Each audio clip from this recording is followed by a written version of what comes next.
What's up, everyone? You're back with me, Ian Kane. A huge welcome to this week's second installment of DappRadar Meets. The date is Wednesday, June 15th. A huge hello to everyone who's tuning in right now. Thanks for coming along to another episode. It's really cool to be here, and I hope you're all having a good week so far. Wednesday, hump of the week. Don't worry about it, guys. Not too many days to go. As always, we record the sessions for people to catch up later. If you missed any of the previous shows, you can grab them on YouTube. Just head over there. You'll find everything there. Lots of analytical videos, guidance videos, step-by-step, everything you could need to help you on your Dapp journey. So jump on in, take a look. If you don't already know, and I'm going to do it anyway if you do, DappRadar is the world's leader in Dapp analytics and discovery. We track thousands of Dapps across more than 45 blockchains. Our portfolio manager lets you manage your crypto and NFT assets all in one place. We have got some really big, ambitious plans for this year, it being a year of building, obviously. And sure to come and check out our community call next week. It's on Monday.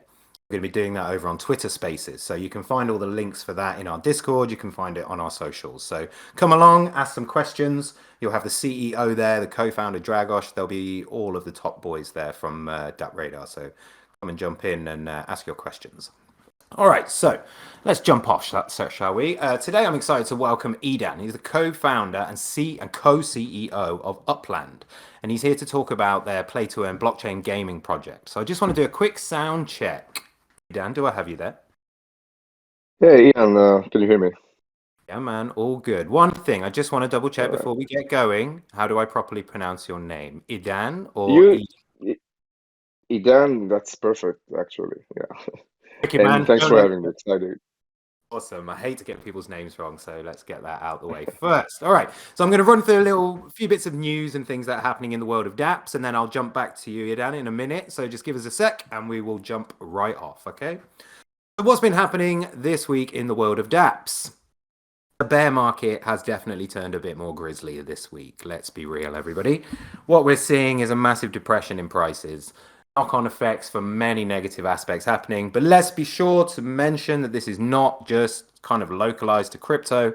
This is a global event. It's affecting all markets. Macroeconomic events are affecting the world all over. So let's not be all defeatist and put this just into the crypto world.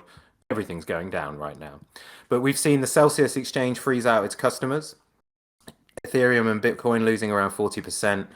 Blue chip NFTs are down in their dollar values. But at the same time, what we see still record investment into dApps and networks, more huge brands jumping into NFTs, Nike, McDonald's, Salesforce this week announcing an NFT minting platform.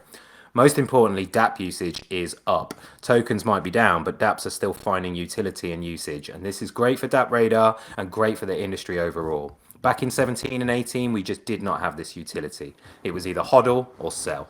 Now it's a different story. So loads of other stories over on the DappRadar blog, loads of guides, loads of listicles, loads of everything that you need to get up to speed on what's going on every week. But don't go check that out right now, because right now we're going to jump into the main event. So as all the regular listeners know, we sit down with the brightest minds, blockchains, dApps, NFT collections, and we like to dig in and see what they're all about. Most importantly, and this is to me also, I like to put human faces on the projects and give you, the audience, a chance to ask all those tricky questions. So just stick up your hand and I'll put you on the stage and you can ask a question. If you're a bit shy, don't worry. You can send the question over as a message, send it into the Discord server, our DappRadar one, and we'll get that, we'll pull it out, and we'll make sure that we ask the question. As I always say, no such thing as a stupid question, just don't ask it 5 times. So keep your ears open and listen up for other people's questions. All right, Idan, I have warmed everybody up, I think. Let's jump into what... It's awesome. Let's jump into what I call the elevator pitch. I want you to pretend that you're stuck in an elevator with me for a minute and it's broken. You know, you've got that god-awful moment when the elevator breaks down.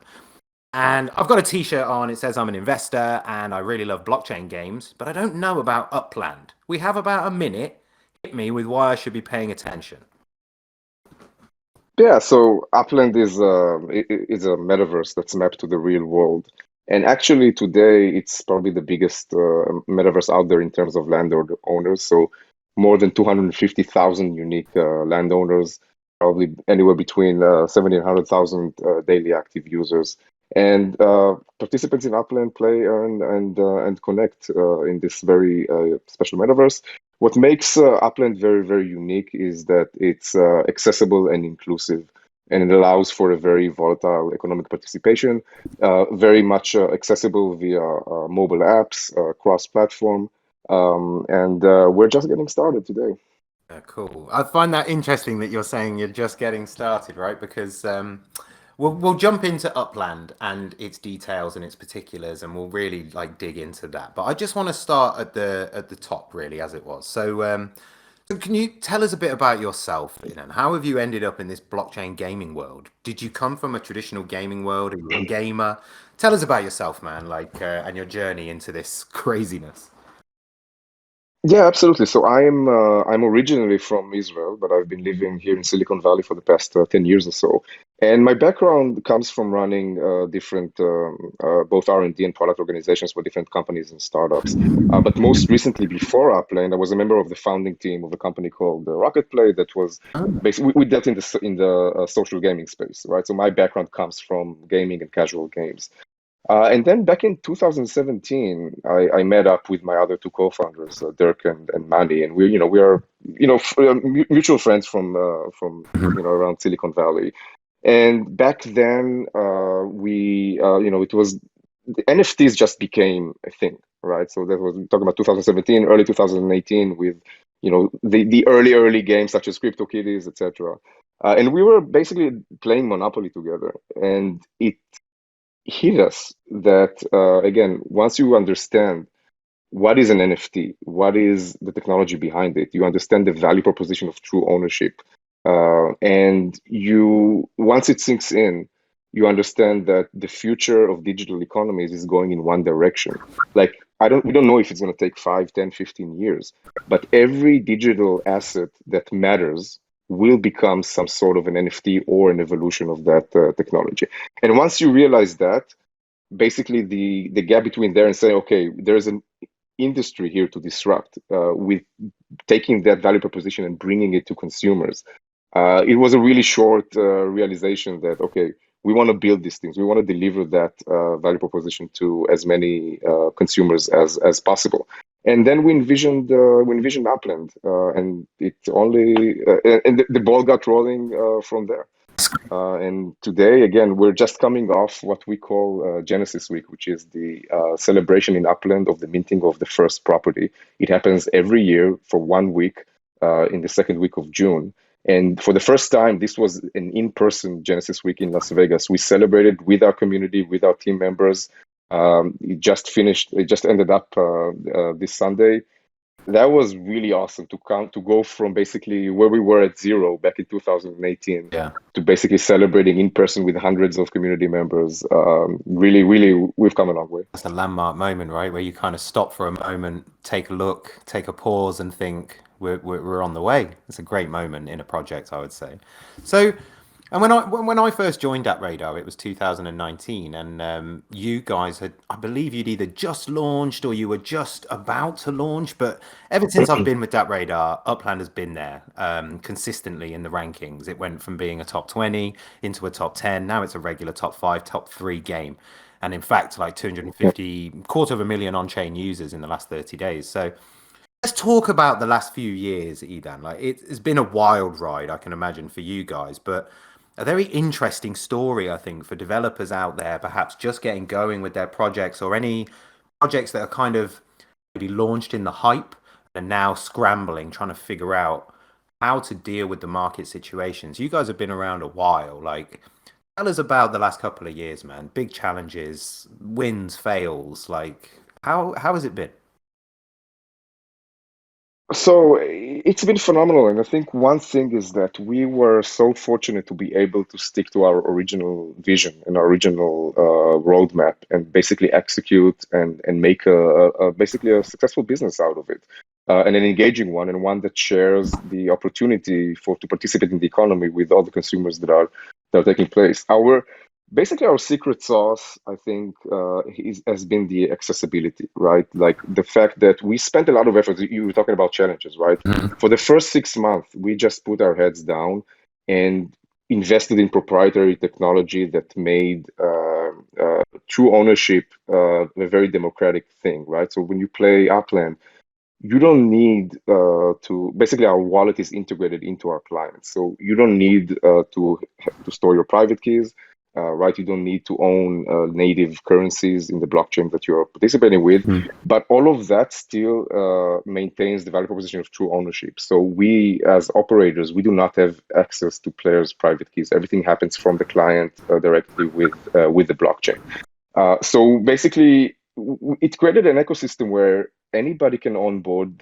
Anybody can become an NFT owner without actually realizing that these are NFTs, or kind of like that you have blockchain in the background. So it was funny. Again, speaking about the challenges back in 2020 when NFTs were not cool yet, right? Yeah. We did everything we could to hide the fact that there's NFT and blockchain behind the product.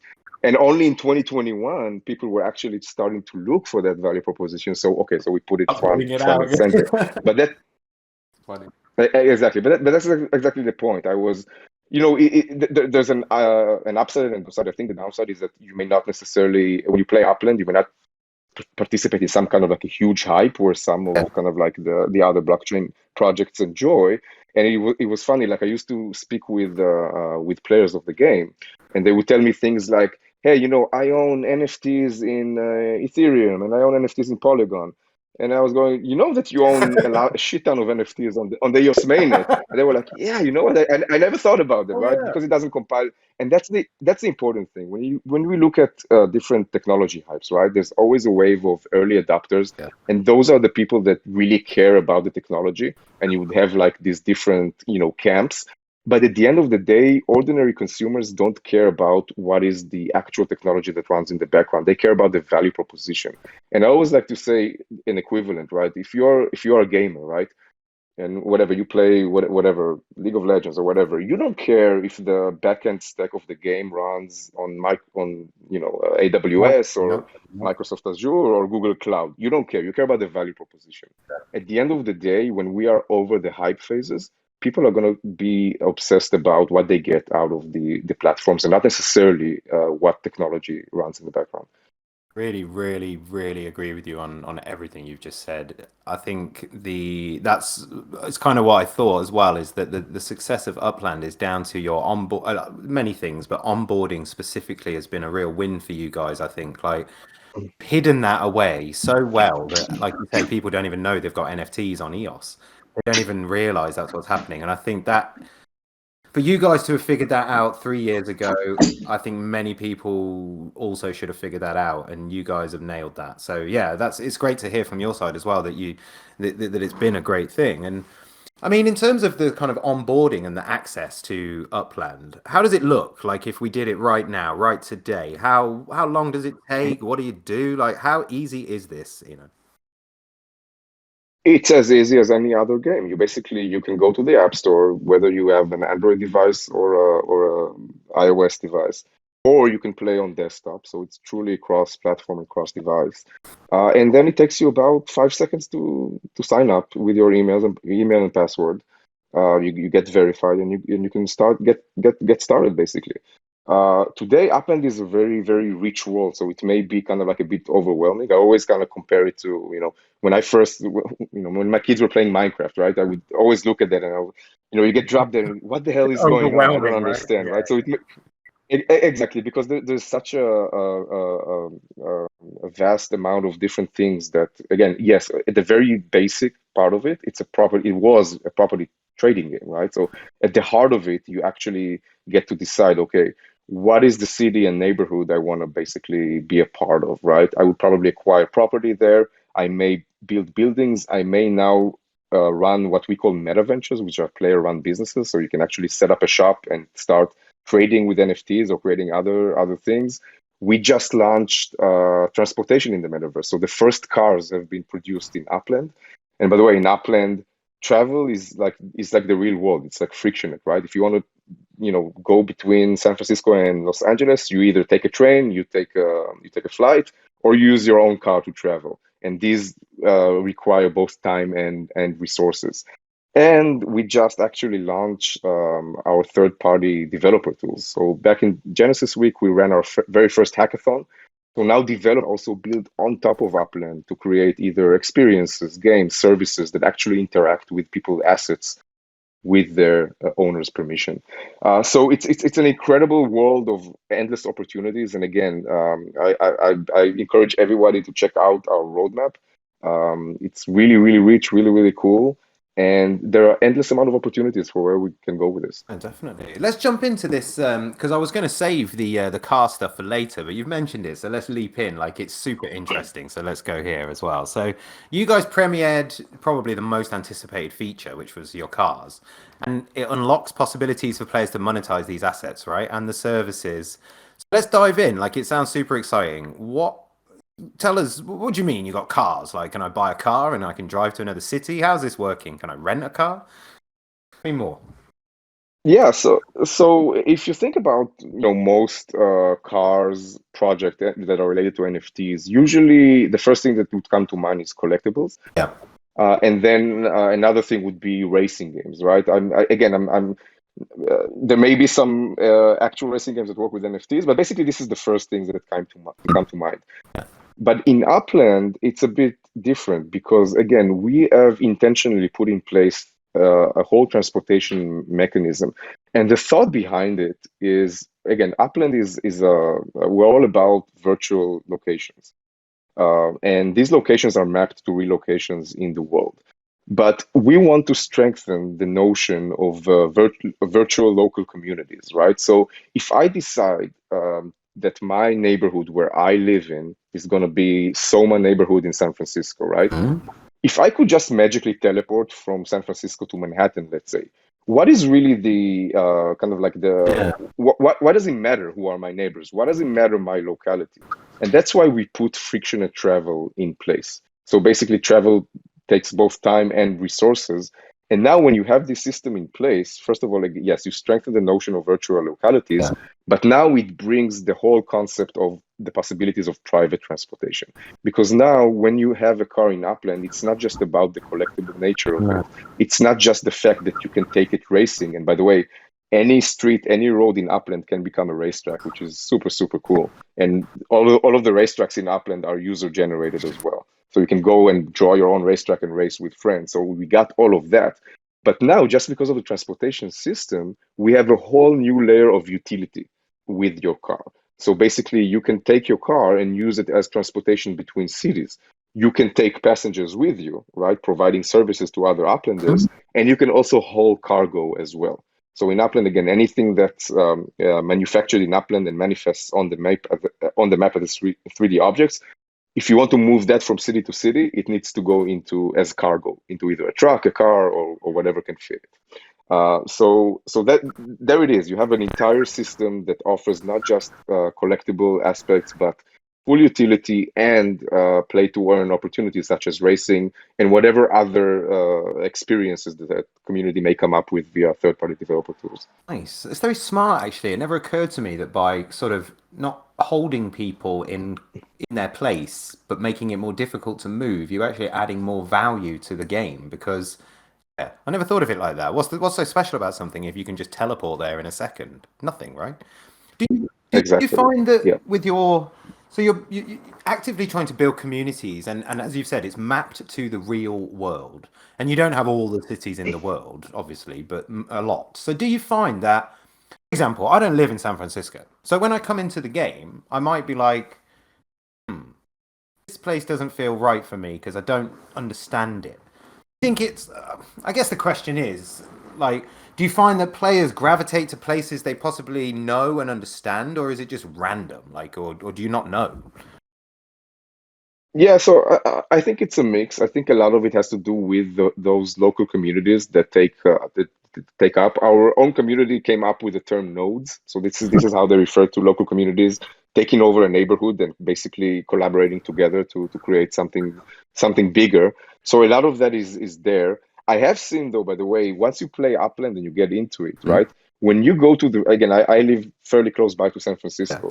When I go to San Francisco today and travel the streets, it's a completely different experience after having kind of like been engaged with Yeah. Upland. Just because you know all of the streets and all of the kind of like the landmarks, and it really is an experience. Now, the reason why it's the entire world is not open is basically that we take the responsibility of curating the economy.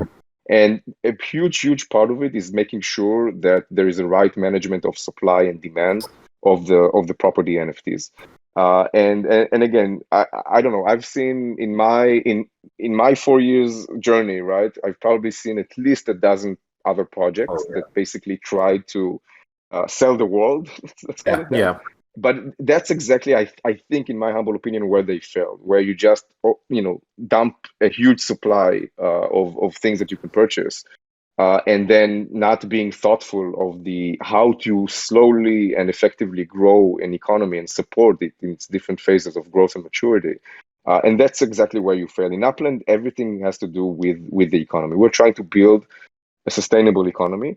We're actually trying to build, again, in my humble, it may not be that much of a humble goal, but I think what we're trying to do is build the biggest digital economy that the world has ever seen. And when you try to do that, you have to make sure that it's sustainable. I think, yeah, Idan, honestly, like listening to what you're saying, and it just makes perfect sense to me. And I'll agree with you again. I've seen more than a dozen projects pop and disappear very fast because they don't consider the tokenomics properly. Now, whether that's because they're just not interested or whether they just don't understand, it can be a various thing. But when you see a project like Upland has been around for 3 years in a space like blockchain, I mean, 3 years in blockchain, you're basically a veteran, right? Let's be real. And and I would consider myself a veteran after 5 years, and I think you are after four. So it's I always say that Upland is a baby. yeah. So I don't know. I'm looking forward for the next 15 years. Exactly. And I think that's what people in these calls need to hear. I think that's what these calls are all about. It's about the team behind the project and what they want to do with the projects. It's not always about, we're not sitting here talking about trading volumes, NFT, $1 million values. And I think that's another thing, actually. And I'm going to move into a point that you mentioned about stability there. But just as a point on the NFTs in Upland, they're not collectibles in the sense that people sometimes presume that NFTs are. They're not monkey faces that you collect and then they grow in value if people latch on. They are utility NFTs usable inside Upland and not really usable outside. Is that correct? To some extent. So I would say, first of all, yes. Every digital asset in Upland, be it fungible or non-fungible, is an NFT. Is sorry. The non-fungibles are NFTs, and the fungible assets are tokenized as kind of like sort of cryptocurrencies that are not tradable outside of the game. They're strictly utility. So every digital asset is truly owned by the players and exists on the blockchain. Now, every NFT that we create in Upland has a utility. Giving a couple of examples. We have a term called Block Explorer. This is basically your avatar, your game piece that represents you in the Upland metaverse.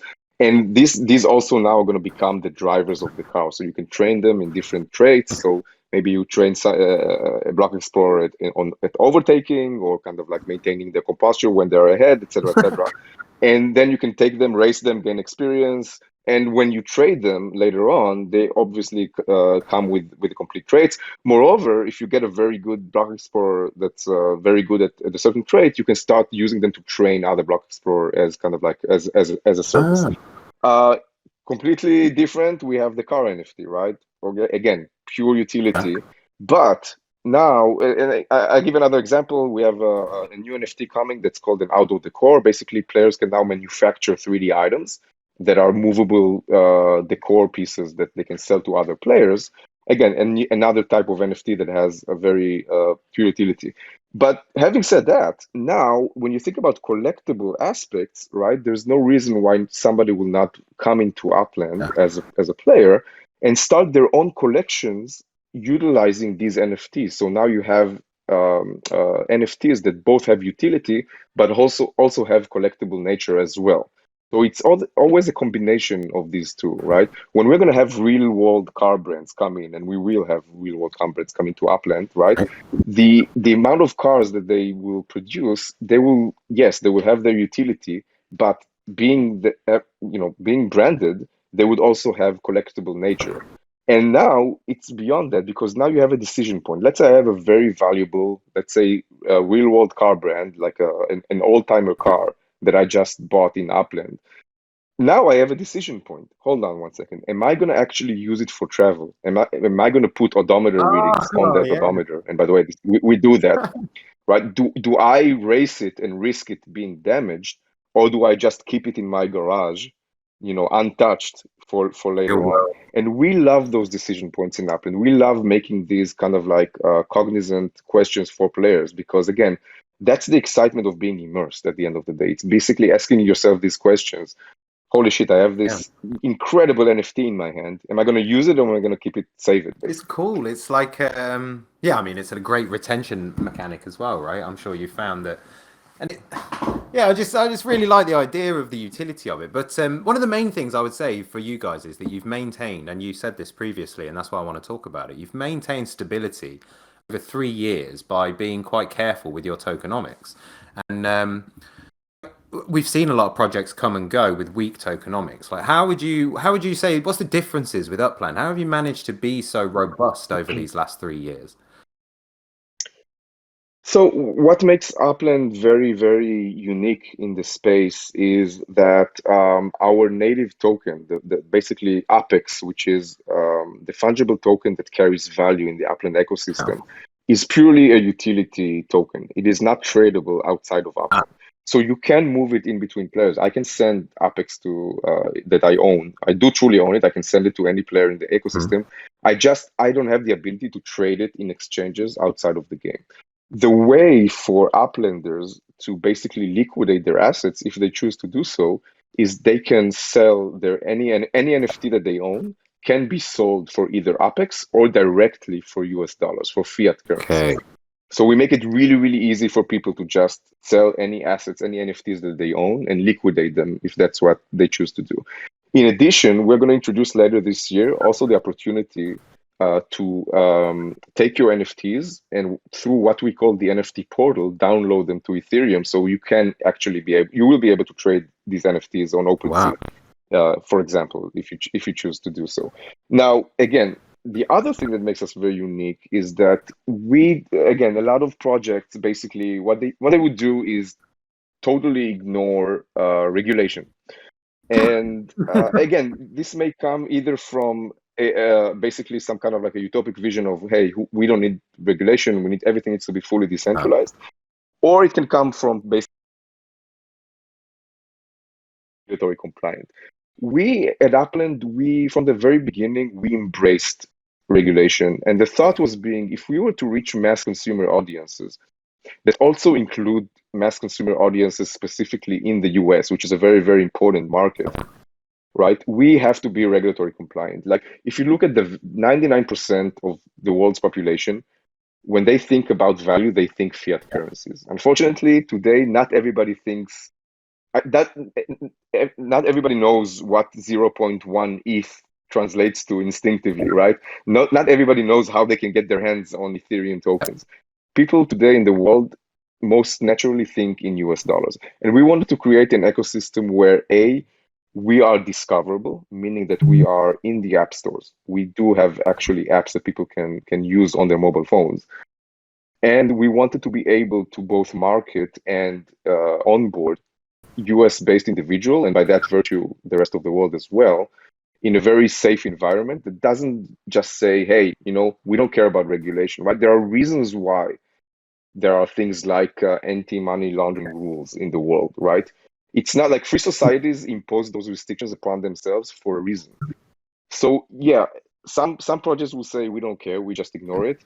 We took a bit of a different route, and the idea was that this would get us the opportunity to reach much, much vaster audiences. seems to be working pretty well, Idan, I would say. I think that's a long-term strategy over a short-term goal strategy, right? And it's definitely seems to be working in your favor. Um, just talking about UPX there as well. So just to kind of top line this, so UPX is the native token of Upland. You can't take your UPX over to an exchange and cash it out for a stable coin or for fiat. What you do is you can take your NFTs and you can sell those for fiat or for UPX, and that way you can release money, which is pretty smart because if you allow people to just run away with UPX, you could have watched your economy collapse, right? And I'm guessing that's why it's Correct. So Yeah, and again, it's both a byproduct, but also by design. That creates a very, very protective economy, but it also keeps the speculators out, right? There's no way that you can speculate No. on Apex. So basically, the people who use Apex are people who actually need it to conduct their business in Upland. So again, the downside is that when there's Yeah. hype in the market, you don't necessarily enjoy that by holding Apex. The upside is again, as we see today, where kind of like markets turn bearish, the economy is somehow protected. Again, we all feel the effects of macroeconomic Yeah. events that happen today, right? But there is not that, crash in value that other projects so predominantly experience right now. So this is the upside of having kind of like a purely utility economy that still offers the means to liquidate and extract monetary value out Makes of a it. lot of sense. I think it's good. But let's talk about UPX a little bit. Like it's the internal token, and so what are the utilities of UPX? How does it relate to Upland, and like how does the economy work in Upland? Yeah, so today we have two types of fungible tokens, and there's a third one coming ahead. So the first one, like you said, is Apex. Basically, it's like the currency used in the Upland metaverse. So basically, it's the value carrier that can be exchanged in between players to exchange value. So that it is what it is exactly that. It's a currency that is native to the Upland metaverse. The other token that we have is what we call Spark. This is a resource token that allows its holders to stake it in favor of either construction or manufacturing of any inanimate object in Upland. So if I hold Spark and I own a property, I can start constructing maybe a building on it. The more Spark I have, then I can stake it, the faster I can build that building. And when the construction is done, I get the Spark back. So this is a token that you stake as opposed to Okay. spend. And similar to that, as a player, I'll be able to build the car manufacturing, design my own car brand, and start producing cars in Upland. And that will also require, again, the Spark token. So anything that is inanimate in Upland gets produced by using the Spark Okay. token. The third piece, which has not launched yet, is going to be what we currently refer to as the STEM token. And this will be a token that will need to be spent in order to sustain life in Upland. So when we have plants and trees and pets and animals and cows and what have you, all of those would need the STEM token to sustain their life. Some of these living objects will produce them, so you can get into things like farming, for example, where you invest some stem to grow farmlands and then you start harvesting stem to it. So again, Apex, Spark, and Stem, all three of them are inflationary tokens in the Upland Nice. And economy. having a token like UpX is a way to, it's why you're on the Android store and the App Store because it's an in-game currency. It's not a crypto token, right? That's how you do that. Exactly. Yes, so a large part of why Apex is not tradable in outside exchanges is to maintain this regulatory compliance that allows us to exist in the App Store, but also to market in traditional, marketing channels such as, Twitter and Facebook and social media, just because we are in compliance with US Okay, regulations. yeah, that makes perfect sense and all good. And so, how do NFTs play a role in Upland? Like we've spoken about these, and do you buy properties? Do you buy? We spoke about cars. Like what role do they play in the economy and the game? So it's the other way around. Basically, every digital asset in Upland is an NFT, and it's just Aha. it's just the opposite way of looking at it. It's not that there are some platforms when you play, you get kind of like your digital assets, and then if you want to trade them on OpenSea, for example, they become NFTs. That's not the way we do things in Upland. Every digital asset that you own in Upland is an NFT, and you enjoy true ownership of it in the sense that Upland as operators cannot touch your assets without your explicit permission and signing via the Yes. client.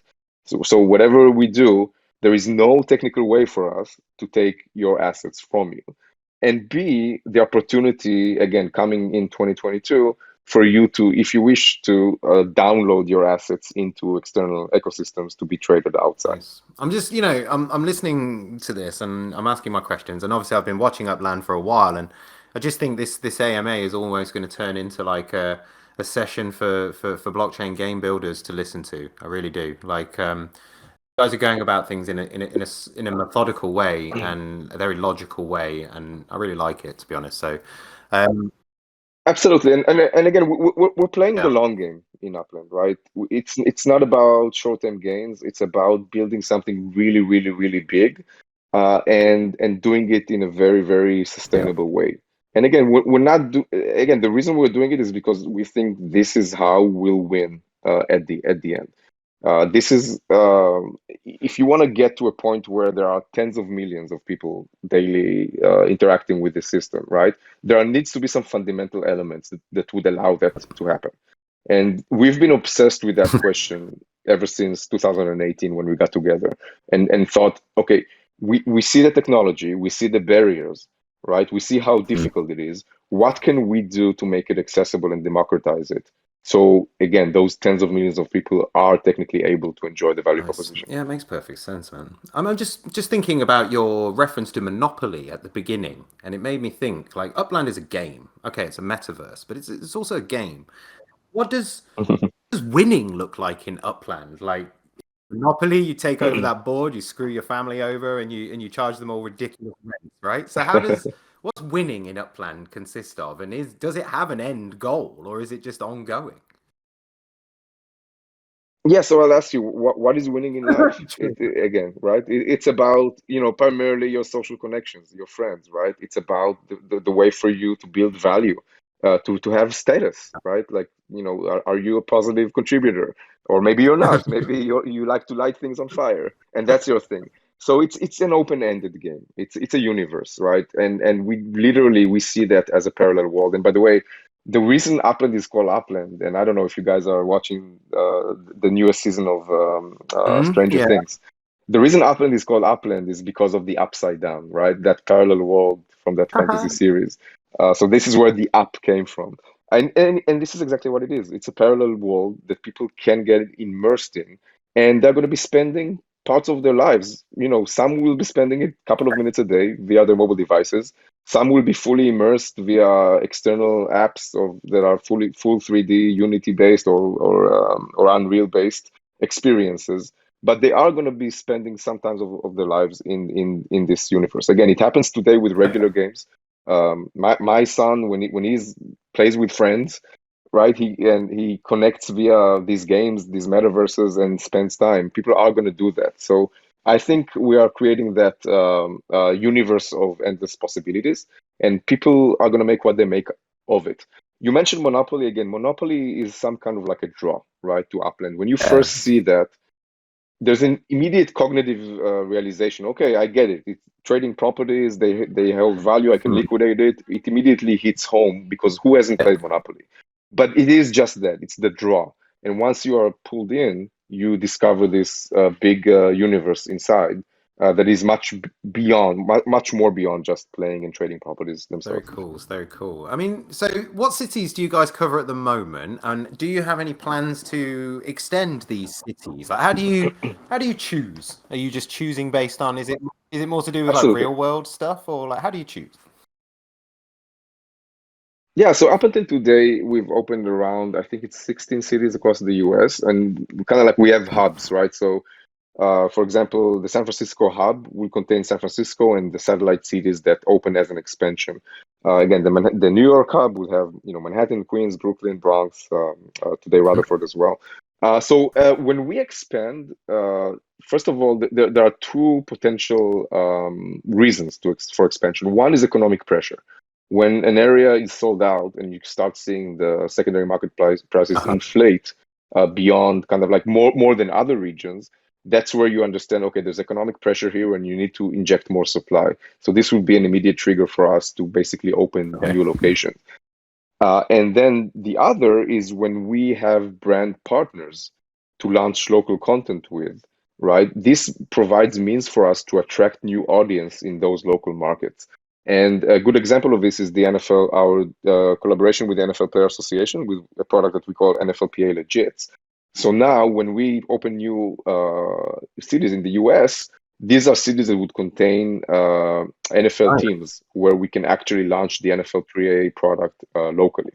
Similar to that, we are going to have now international brand partners as well. So we just announced in Genesis Week our first international location, which will open, which will be Rio de Janeiro.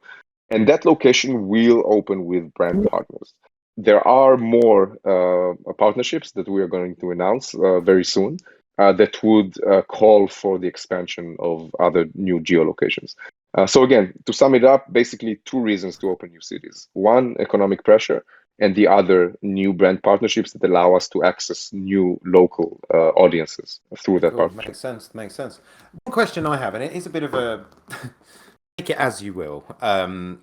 Again, back 3 years ago when DappRadar when I first joined, probably the three blockchains that were of most importance at that moment were Ethereum, Tron, and EOS. Right? That's how it was back then. Fast forward to Yep. today, it's not like that anymore.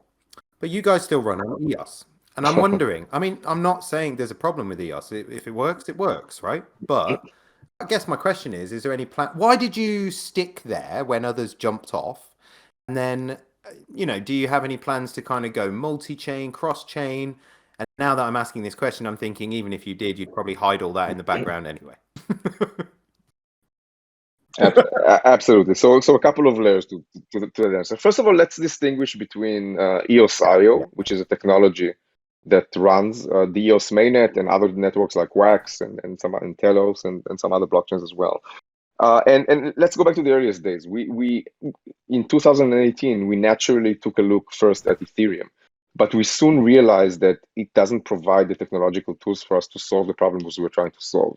Right, so just like imagine if every Uplander that came into Upland and had to collect their Apex bonus daily had to pay gas fees every time they collected that bonus. We knew from the get-go this is not sustainable. So we needed a system that would allow us to basically subsidize the blockchain cost for our audiences.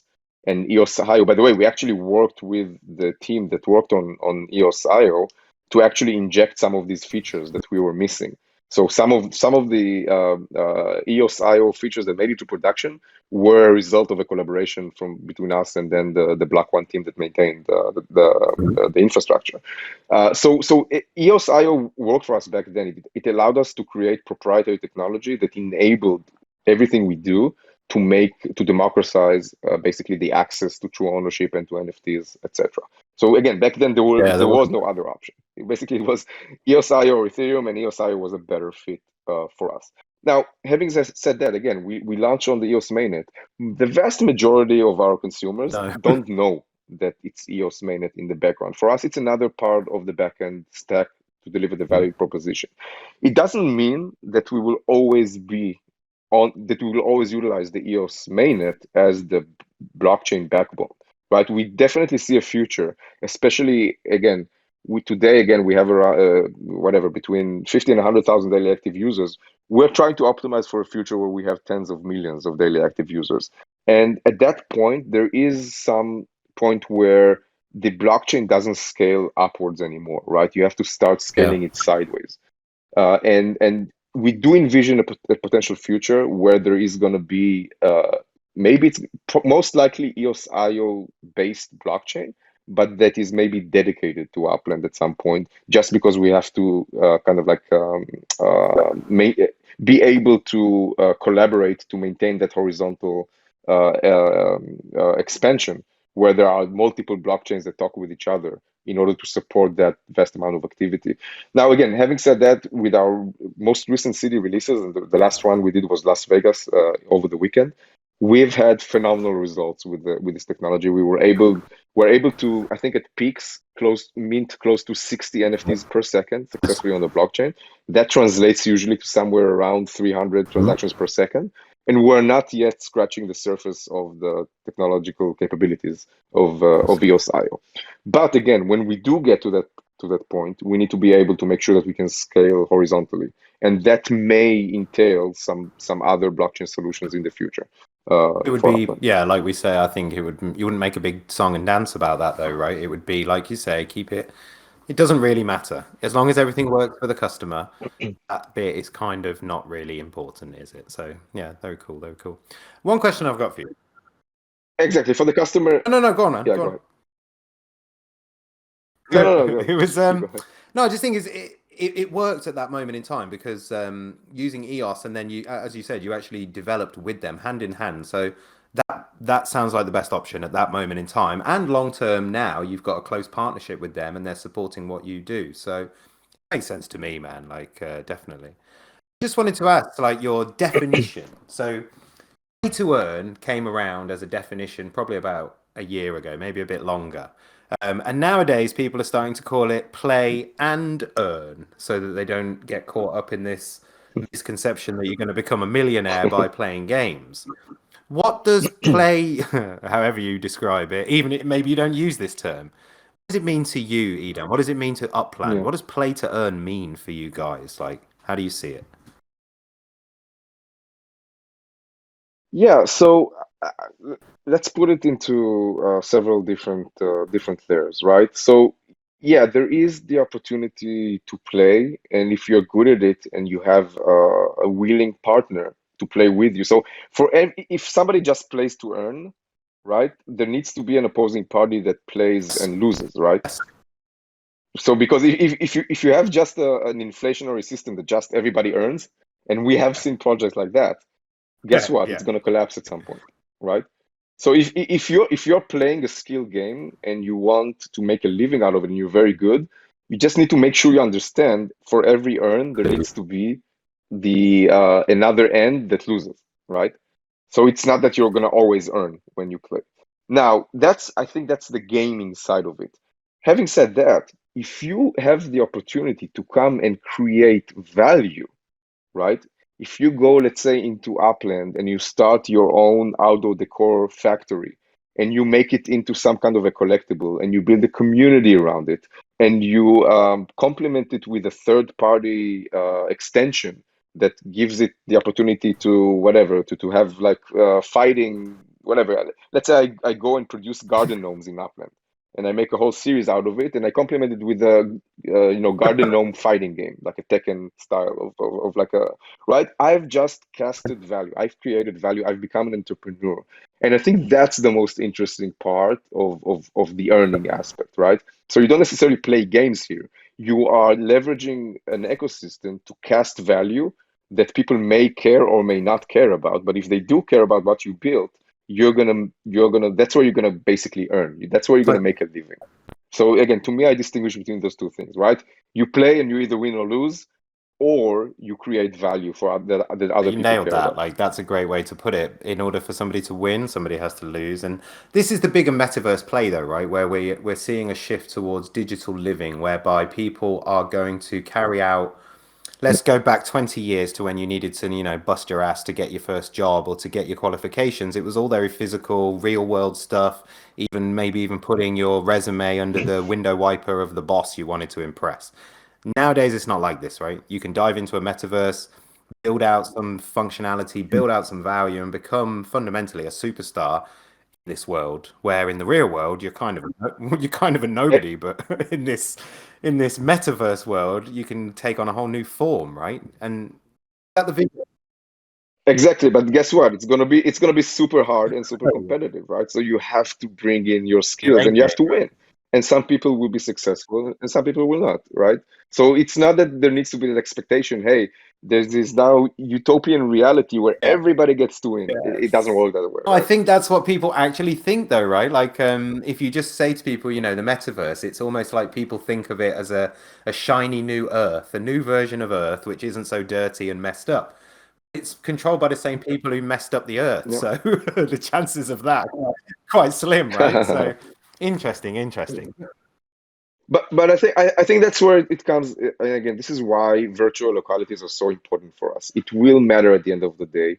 Who are your neighbors, right? At least in Upland, just because of the friction. Who are your neighbors? Who are the people I interact with each and every day?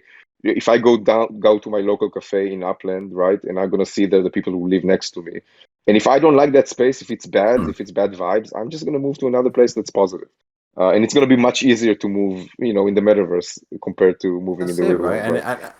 And I said earlier, like I wondered whether people gravitated towards cities. So you might get a whole bunch of creative-minded people in Rio suddenly becoming available to start networking with a bunch of creative-minded people sitting in San Fran. Like this is how it can work, right? People will move and shift.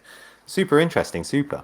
But um, but Exactly, and beyond that, it's some kind. It is potentially what can become a social equalizer. Because again, if hmm, I'm if I'm a poor kid in Rio, right?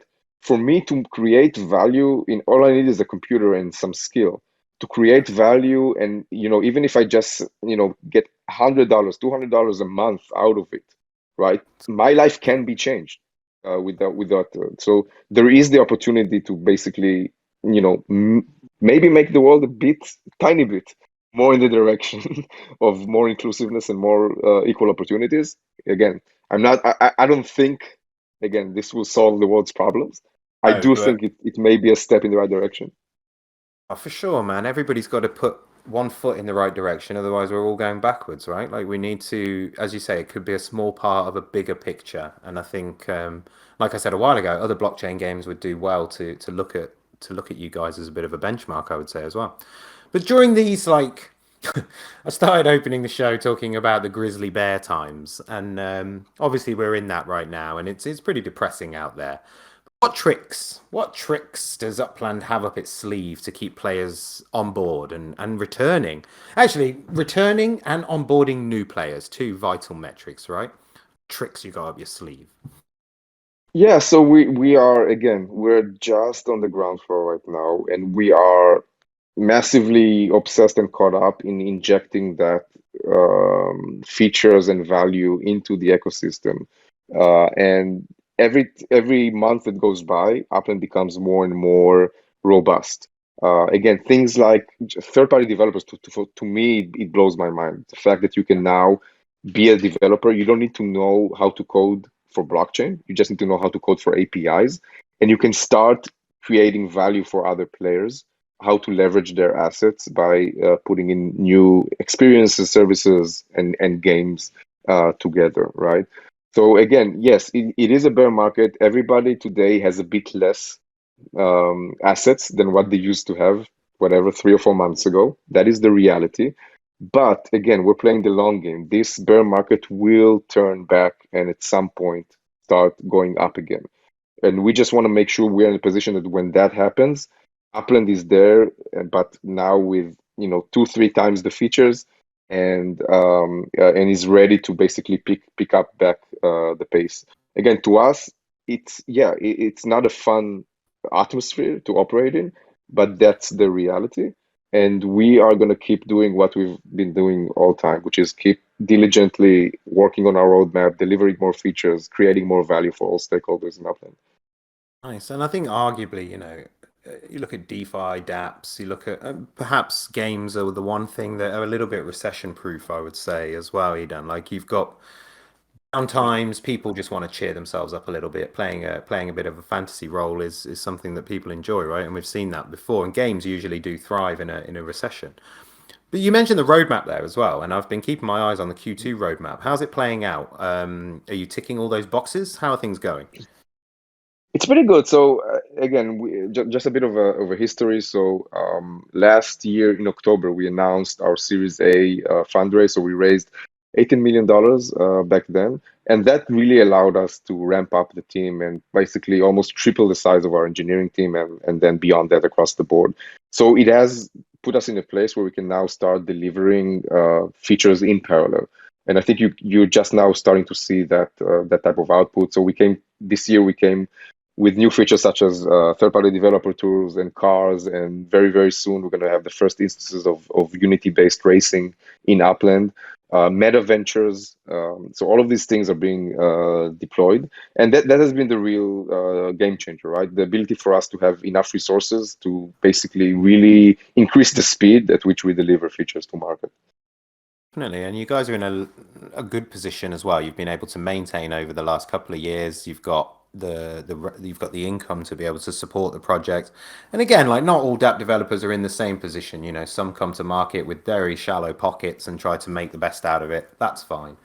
And Yeah, that's some like lessons. any other business on the face of the planet, right? Like, Yeah. there may be expectations that, hey, if I build a blockchain-based project, I will immediately be successful. Yeah. It's hard. It's competitive.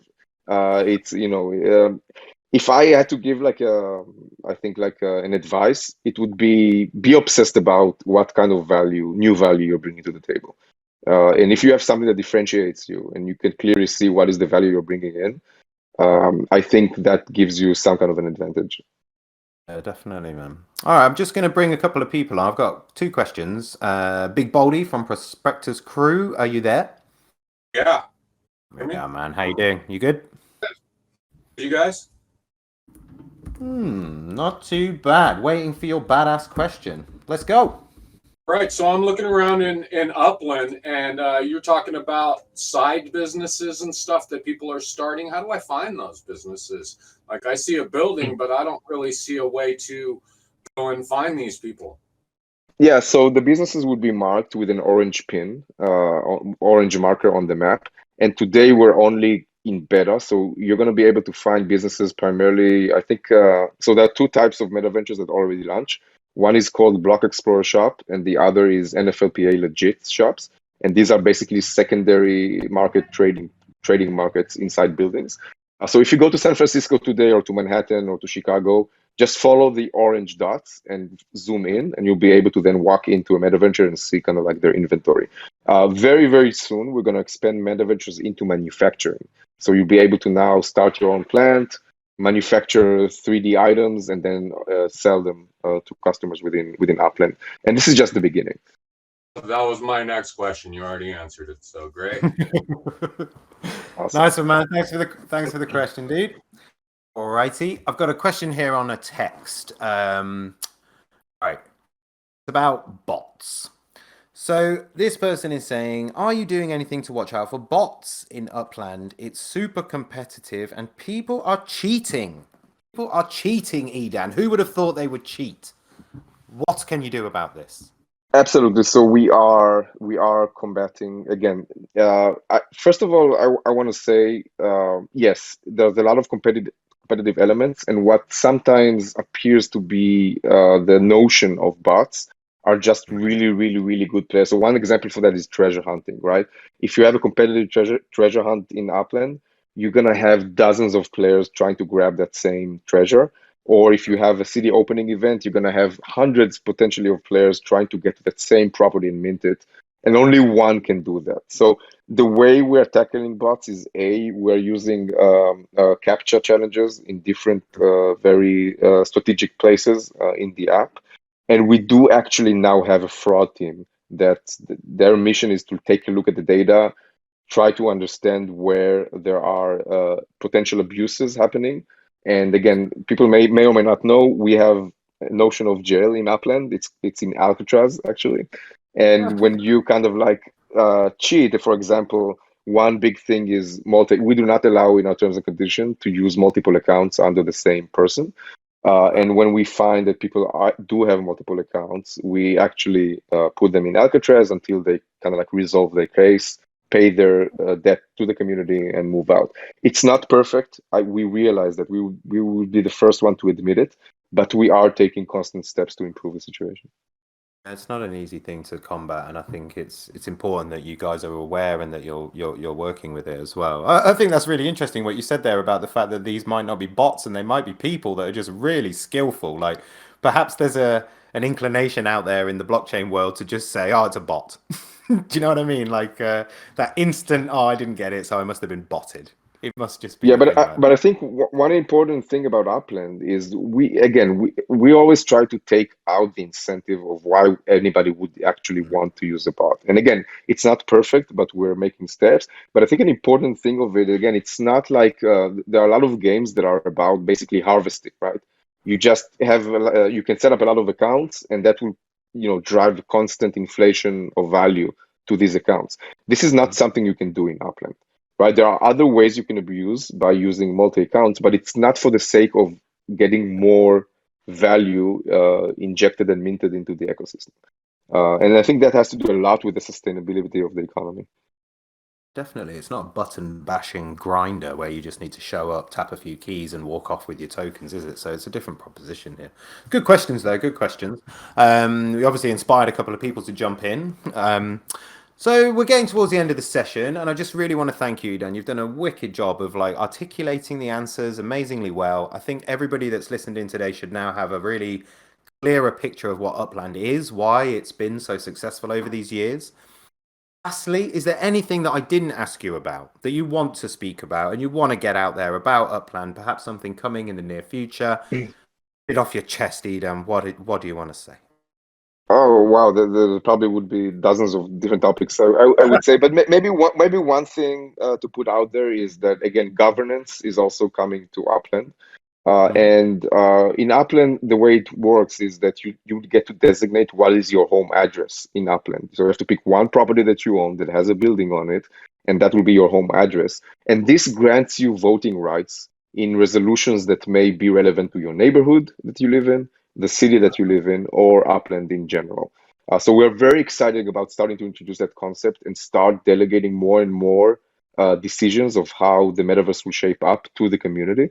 Again, something we're really, really excited about. Yeah, that's super cool. And then what Big Baldy was asking about there, he was asking about going into these stores, and you're saying that you're going to be expanding those over time, right? Did I get that correctly?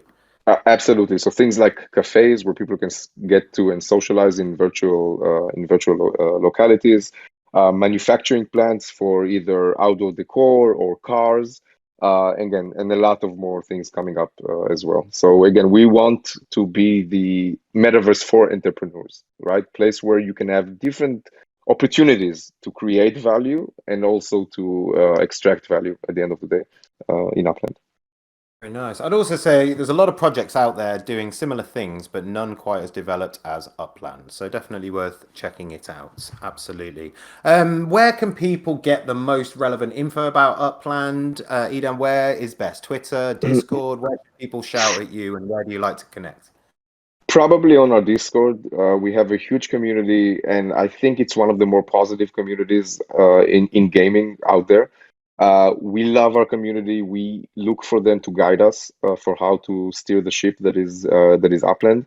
And Discord, I think, would be the best place to start with. Make connections, join a node, start talking with people. We have a lot of friendship. It was amazing also to see in person in Las Vegas people that haven't met each other, but they've spent a lot of time on Discord, suddenly meeting each other in person, and kind of like even if they were, kind of like, let's call it social opponents in game.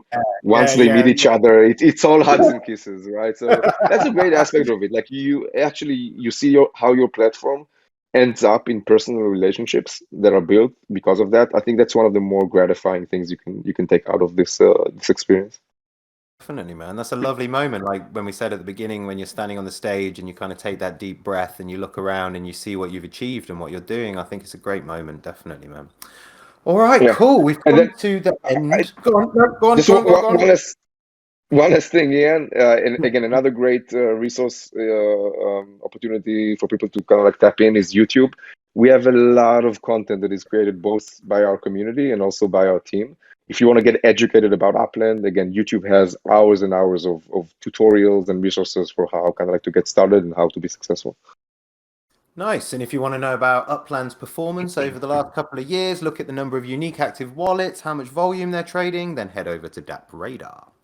All right, guys, I want to thank everybody for joining in today. 240 at the max. Pretty cool. Thank you for showing up, guys. We love you all.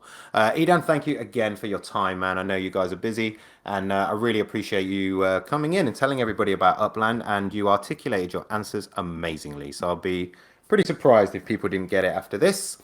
So that's it from us this week. I thank my guest. I thank my listeners, as always, and I'll see y'all next week. Take care, everybody. Thanks. Bye, everybody.